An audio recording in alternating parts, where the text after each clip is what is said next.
Hi guys, and welcome back to the first ever segment of Saturdaze with Mo. So today I'm going to actually go over all the questions that you guys were so kind enough to ask on my Insta story. Go ahead and answer those questions for you guys. See, I prepared, I researched, I wrote down my thoughts very well so that we can be able to talk about these things and have a more constructive way flow through the video. So sit back, grab some tea, grab some coffee, and let's start.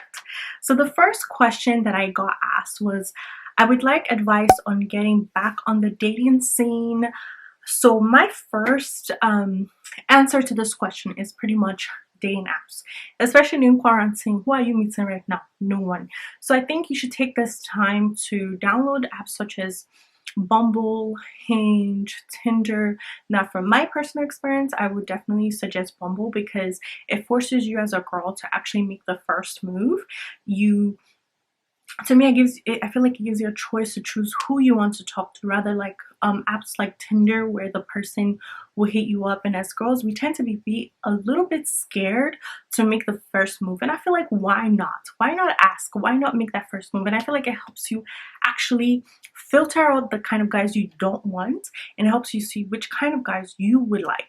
And I also, when you're online dating, one thing I would definitely suggest is taking it with a grain of salt. What I mean by this is you need to actually get to know these people, see them as friends. Don't just fall from the first text message. Start asking questions about their childhood, their values, what they want to be in 5 years, their ambitions. I feel like these questions, training your mind to think of them as friends first, will help you actually remove that cloudness of judgment that we tend to have over, oh my god, he's cute or he's funny. Sometimes chemistry is not the best answer for everything. Yes, chemistry and compatibility is good, but to start off, you want to find someone who you're compatible with, not just have fun with, but someone who you can have conversations with about serious things and non-serious things, someone who you feel like you can be easygoing with, not someone who always throws some random ask what you doing every time.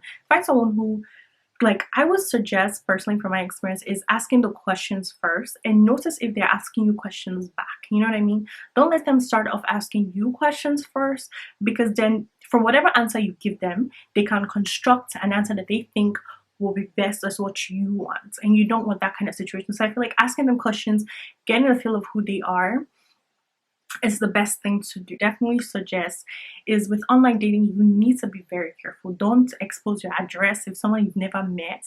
Don't let them pick you up from your house on the first date. That's a little bit, now this is for after this whole situation blows off. I'm talking about when you guys are finally going on the first date, meet them in a public place. Drive yourself to the dates, okay? Or take an Uber, have your friends share your location with your friends, because in this day and age, you need to be very careful. So yes, online dating is great because you get to meet people from different parts of the world. You get to learn a thing or two and see who you're most compatible with. But also, safety issues are a big thing, so be safe. Do your research on the person and make sure you meet them in an open space, and make sure that other people know where you are, so you are more comfortable. You've gone on several dates with them and you know that this is not a psychopath. You know what I mean? Before you invite them over. Now the next question, how to find a job during pandemic. Now during this whole situation, unfortunately, a lot of people have lost their jobs, and now it's the question of, what do I do? Now a lot of companies are actually hiring, such as Amazon, Target, Walmart. Pharmacies are hiring, such as CVS, Walgreens. Also, you can get a job at different warehouses. You could get a job as a healthcare worker. A lot of nursing homes are looking for employees. So I think, even though it's not something you ideally want to do, but right now this is what you can do to help with your livelihood. And once everything is over with, you can start back on the job search, but at least you have some kind of income coming in. Also, if you're a freelancer, I would suggest going to Upwork, Googling different freelance websites that you could use, which will help also have income coming in as well. How to set fair and clear expectations for a relationship. Now, starting off, I know it's a little bit hard because you like someone, you don't want to scare them off. But one thing I would suggest as a woman specifically, you need to stand your ground. You need to have boundaries for your own self, boundaries for that person, where something you would not compromise on. Whether, you know, it's your standards, whether it's what you're expecting in life. You want someone who is going to match you. You want to be complete, first of all, before you meet someone. And what I mean by that is knowing yourself, what you like, what you don't like. You don't want someone else to dictate that for you, because you don't want to lose yourself in a relationship. Now, I feel like the whole point in setting your boundaries in the beginning so that they know what to expect, what they should be able to reach. So, like, for example, if let's say you have, you know, standards and you expect a certain thing. Now you're talking to someone and you don't meet those standards, don't waste your time. You're going to end up in a situationship, you're going to end up in something toxic and be frustrated. You know what I mean? So, like, make sure you let them know as to like what you value, what you want, what you're not going to compromise on. Also, as girls, we tend to be shy and we're like, oh my god, we try to kind of make ourselves into what the guy wants. And I think it's time we stop doing that and we're just ourselves. Someone who loves you, someone who respects you, will value what you have to say and will take into consideration. Now, someone who doesn't value like that and is just trying to play games, they don't care, sis. They're just there to, you know, have a little fun and keep it moving. So stating your boundaries from the get-go will help you filter out the people who are just there to have fun, and will actually show you someone who is actually serious about you. Any tips for exercising during the lockdown and during quarantine? One thing I would suggest is FaceTiming your friends and following YouTube workout videos for home workouts. And now I would suggest doing Insanity. There are a lot of like Insanity clip videos that you can watch on YouTube, calling your friend on your phone for video call, whether it's WhatsApp video call, FaceTime, Facebook, whatsoever you use, or even just a regular phone call. Or even just a regular phone call will help keep you motivated, because you can hear someone on the other side of the phone pushing you. Doing those workouts together, you know, will help motivate you, and chatting and laughing about it. You don't need to take it seriously. Just do 1 or 2 exercises a day and you see yourself slowly build into more exercises as you go. So for example, if you're someone who wants to start up a light workouts, I'll suggest doing jumping jacks, a little bit of high knees, some ab workouts, and doing some jump ropes. If you have skipping rope at home, you know, the jump ropes, I would suggest doing the weighted jump ropes because it helps to tone your muscles while you're actually getting your cardio in as well. So that's what personally I do, and I hope that's something that actually can help you as well. Also, looking up workouts, if you don't have weights at home like dumbbells and so forth, look up videos where you can do Zumba and do certain workouts with just your body weight. So have fun with it, enjoy, relax. I know there's a lot of pressure to be productive during the season, but one thing I would tell you is actually take a breath of fresh air, relax, relieve yourself of all these impossible standards that you have to reach and society is telling you to do. Just relax, take a deep breath, do what you want to do. If that's absolutely nothing, do absolutely nothing. And when you feel like it's time to, okay, let me get up and do some research on certain things and start being a little bit more, I could say, active, then do that. Next question is, I got pecked by my principal's assistant. What do I do? First of all, girl, I just want to say I'm so sorry that you had to deal with this. A lot of women are abused around the world. We go through so much, not only domestic violence, we go through molestation, harassment, and it's just a very disgusting thing that a child has to go through. One thing I would suggest is talking to your parents. Now, if your parents are the kind of parents where they would maybe shut you out because they don't care about what society is saying and feel ashamed about the situation, go to a teacher, a trusted teacher that you know that will speak up, and talk to them, tell them what happened. That way they can go to the principal with you and actually get that situation dealt with. Because if he's doing that to you, imagine what he's doing to other girls as well. So go to a trusted teacher. I know it's hard to speak up because people always have something to say, but it's important that you get up and speak up for your self-love. Tell your teacher. If you can't go straight to your principal or your parents because you feel shy, go to that teacher that you know will have your back and stand up for you. And one thing I would suggest, parents, if your children tell you these things, please listen to them, because these things happen in our society and it's a very disgusting thing. And it's high time we call out these pedophiles, predators, and actually stand up for our like your children. I'm not saying our children. I'm only 23. I don't have any children. Because I beg. But stand up for your children and show them that you're their teammate. You can be there for them, because F society. Society is not going to be there for you at the long run. Let me just tell you that. Society is there to laugh at you, praise you, laugh at you, and also mock you as well. So who cares about society? These are your children. These are the children that God blessed you with. So listen to what they have to say, parents, because it's important. It's very important, because some of your children are suffering. They're going through things and they're too scared to tell you. So you need to be approachable and listen to them. Don't shut them down when they tell you things like this. Actually, try to be proactive and help them. The next question is, how do you know that you've reached a breaking point in a relationship? Now, sis, if you're at this point, I feel like everybody knows you're at this point. You have mentally checked out of the relationship. That means you dread when they call you, you purposely ignore their calls, you purposely ignore their text messages, you're always looking for excuses not to hang out with them at all. You know when you have completely checked out the relationship, when you're not even scared to lose them. You find yourself finding little faults in the relationship, starting to have little pointless fights turn into a big ass thing that will cause even more issues and damaging for you and that person. Now, if you feel you've reached that point, let that person know, be honest with them.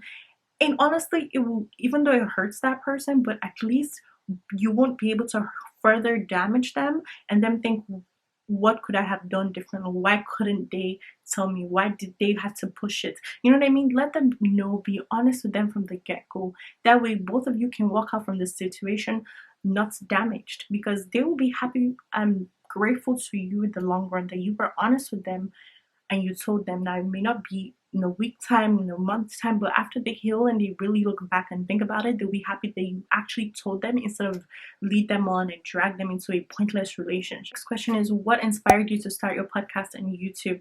Now, if you guys don't know, my friend and I actually have a podcast called The Ebby's Talk. And the reason why we have this is because we're both Igbo girls.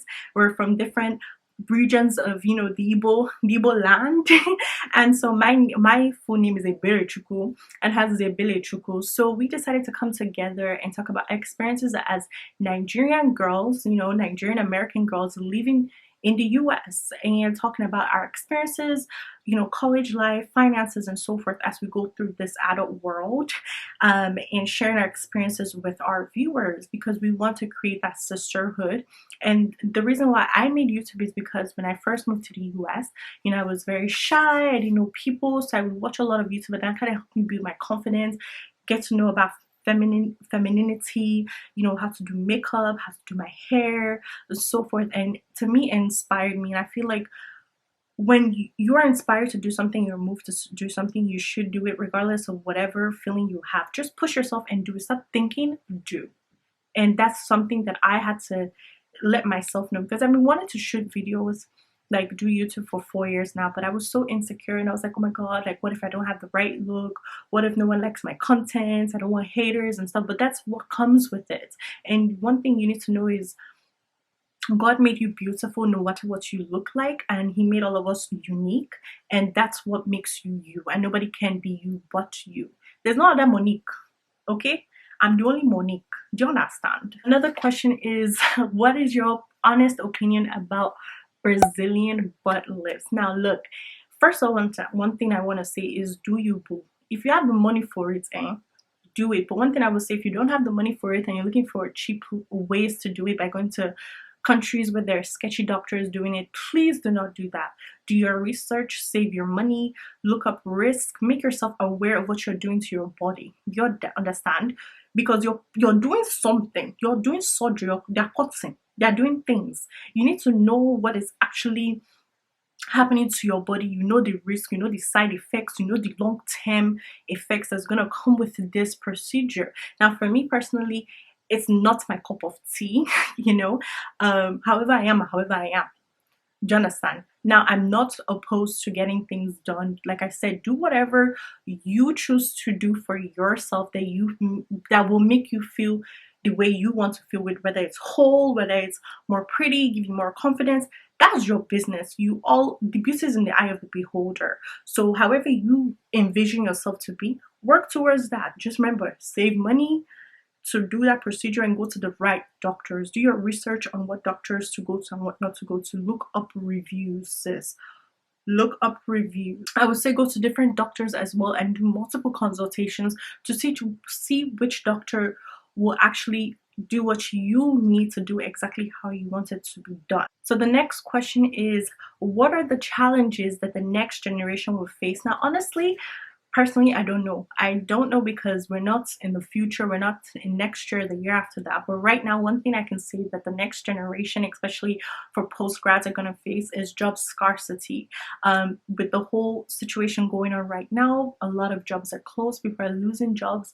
So one thing I would definitely suggest right now is go on Cousera, Udemy.com, and actually watch videos for technical skills and IT skills, because these are the things. The world is going to a more digital platform, so you need to make sure you have these skills that are going to make you competitive and actually more likable and preferred to the market that you're trying to work in. Because one thing I realized, it doesn't matter if you're in business, it doesn't matter if you're in travel agency, it doesn't matter wherever you are, you need to have some type of computer and technical skills.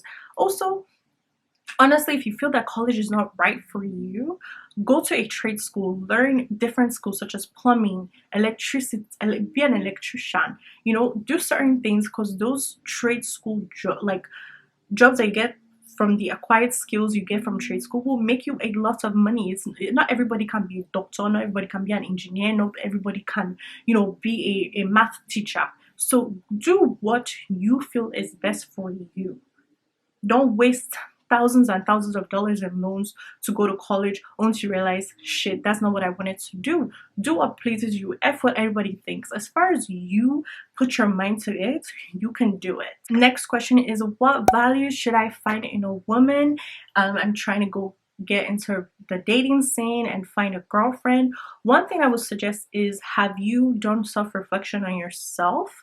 Are you actually ready to be in a relationship? Now, if you feel like you're ready and it's the right time, then go for it. Now, if you feel like you have not done some self-reflections, you have not worked on some insecurities you may have had in the past, you need to fix that before you find that girl, because you may have found that right girl, but it was the wrong time because you, sir, were not ready for it. So you will lose her in the long run, and you will actually hurt her. So one thing you want to do is work on yourself first. Make sure that you are complete in a sense of make sure you are clear about what you want, how you want your life to look like, what kind of quality of a woman do you want your children's mom to have, and that's what you need to find. Now, depending on your age specifically, one thing I would suggest is finding someone you can easily be yourself around, someone you can be goofy, laugh, chat about whatever it may be. Find someone you can communicate yourself with, you can be friends with first. You can gradually grow chemistry. It's not all about breast and bum bum and face. It's all about the heart, how you truly connect to someone. Yes, physicality plays into it, but you also need to find someone you truly connect with. It's not all about chemistry. It's also about what? Compatibility. Okay, are we listening? Another question is, what is the best way to ignore those who hate you? Now, one thing I will tell you this is, you cannot please everybody, my dear. No matter how many, you can't be Mother Teresa from today to the ends of the earth. People will not like you. It's just how the world works. Don't care about those people. Block them out of your mind. And if you follow them on social media and they taunt you, block their ass. Block, blocker, blockers, blocked. Block, block, block, block, block. I know I didn't speak correct grammar there, but if you get my point, block them, sis. If you're listening to this, block them. Don't pay attention to what they say. They don't pay your bills. They're not your parents. So why do you care? They're not God. Okay? They didn't know you from Adam. So forget them. Block them. They're just people who are just miserable. So forget about them. Do what makes you, my dear, happy. The next question is, what are some insecurities that you have to this day? Now, for example, I spoke about how I had a little bit of insecurity starting YouTube. Now, one of them is, if you've noticed from my videos, is how I talk. Sometimes my lips can be a little bit slanted when I talk, and that's because when I was younger, I was in a motorcycle accident. I got hit by an Okada. That's what we call motorcycles in Nigeria. So I got hit by an Okada when I was around 4 years old, I believe. And so half of my face was paralyzed, and I had to go through a lot of physiotherapy for that. And since then, I've always been a little bit conscious and just, insecure about my face, but growing up I've learned to kind of accept it because it's not something I can control, and just this is just how I am, and there's, you take it or leave it, you don't understand? So now I'm a little bit more secure in myself, I'm more confident, so I don't care. If you like, make fun of it. If you like, don't. That's your business. It's not bothering me, my dear. Next question is, why is it hard for you to cut off people from your life? Now, the reason why is because I take people as family. As the only girl in my family, I tend to consider my friends a part of my family. So obviously, like, you give your boyfriend several chances and people around you several chances, you should give your friends that same, that same chance as well. And for me, I like to see the best in people, and that's why it's so hard for me to cut off people. So at certain things I may tolerate because I'm like studying their personality. I'm like, okay, this is why they act this way because of this. But that's not an excuse. If someone is completely trash to you, disrespecting your boundaries, cut them off, sis. I've had to do that in the past. It is hard to go through friendship breakups, but honestly, sometimes it's just best for your mental health, sis, and you need to do what you gotta do. Next question is, what are the important qualities you see in a friend? For me, that's a friend who has a pure heart. And if you understand what I mean by this, I mean a friend who is going to boost you in your low times, in your high times, and don't feel any source of disgust or bad energy, bad juju against you. What I mean by this is some people have witchy behaviors where they see you becoming successful, they start to feel jealous, whether it's you're in a new relationship, a new job, they start thinking, why is it not me? Why is it not me? And you don't want those kind of friends around you, sis. You know what I mean? Like, you don't want those kind of friends. So sometimes you need to pray, because you don't know people. Some people can't show you, oh my god, girl, and behind you are talking all matter of shit. So you need to make sure that you watch the kind of friends you keep, listen to the things that they say. That would definitely expose their character a little bit more. It's not all about partying and drinking together. It's about someone who's going to be honest with you when you're living the wrong way of life, and someone who's going to be there to keep you accountable, someone who's going to encourage you, someone who's going to uplift you. You need to do the same as well, because friendship is 100-100, not just 50-60. It's 100-100 from both people. Friendships are just like relationships as well, and you want your friends to be your long-term sisters and brothers. So make sure you're setting your boundaries, make sure you're communicating, and make sure you are really studying the people that you are around. Another thing for me is dependability. Someone you can be dependable on, whether you're having an issue, someone you can call at any time and they can answer. If not, if they can't answer, obviously don't hold them against that. Make sure that they're communicating that to you as well. So friendship, like I said, goes both ways. So you need to treat that friend the way you want to be treated. Another question someone asked is, what is something you can improve on? Now for me, as a Nigerian girl, one thing, I'm always on African time, which means I'm always usually late to every event. But this 2020, I tell myself, guy, you need to brush it up. You can't be late all the time. And so I've been working on my time management. Actually, in the past couple of months, I've been able to be punctual to things. Obviously, that is on pause right now because we're at home. But anyways, before the whole situation happened, I've been on point, and my goal to be on time to events, to be there at least a little bit early. That way I am on time and early to the event instead of being late as usual and having people wait for me. So that's one thing I've been working on and improving. Another thing is taking an effort into the way I do my hair, the way I, do my makeup, and also spending some quality time with taking care of my hair, bettering myself from time management to obviously what. Question and also a complaint is nice series. So thank you very much. You asked what is the segment about. So the whole point of this segment, which is Saturdays with Mo, is to kind of answer everyone's question and give advice from my perspective and things that I've gone through to help people learn from my lessons so that they don't have to repeat it, and give people an outlet to actually talk about how they're feeling, what's going through their head, and give them a peace of mind. I want people to walk out of this video feeling uplifted, feeling motivated, and feeling like they're in a much better space. Last but not least question is, how do you deal with conflicts in friendships relationships, giving attention, and so forth. So for me, how I deal with this is set an appointment to my friend, whereas they need to talk to me about something. If I'm busy at that time, I'm honest with them and I let them know, hey, I'll be, for example, available on Tuesday at this time. We can talk and I can devote all my attention to them, and I'll be on my phone or doing something else. So all that time will be given to them so I can listen to them properly. Another thing is, if your friends feel like you're not spending enough time with them, ask them if they're maybe being passive aggressive, which I don't think it's a great communication skill to have. It's not. Is to tell your friends, hey, I'm not feeling this kind of a way. I feel neglected in this way, and have them listen to you. So listen to your friends when they say those things, and then self-reflect. How do I fix, how do I improve, and how do I work on my relationship with my friends or significant other or family member? Maybe putting your phone away for a couple of hours and just spending quality uninterrupted time with them would be the cure to it all. So how about just taking the time, listen to your friends, listen to your family members, and see how you can better yourself in those relationships. So thank you guys for watching my video. I really appreciate you guys staying all through to the end. So this is the end of Start with Mo. So if you have any questions for the next segment, please DM me, put it down in the comments, or send me a message on Instagram. That way we can all be able to share our different questions and help each other out. I hope you enjoyed this video. Make sure to subscribe, make sure to hit that notification bell, and leave a thumbs up. What time it is, whether it's morning, afternoon, or nighttime. So have a good day, and know that you're not alone and we're all in this together. So welcome to the sisterhood, girl. Bye.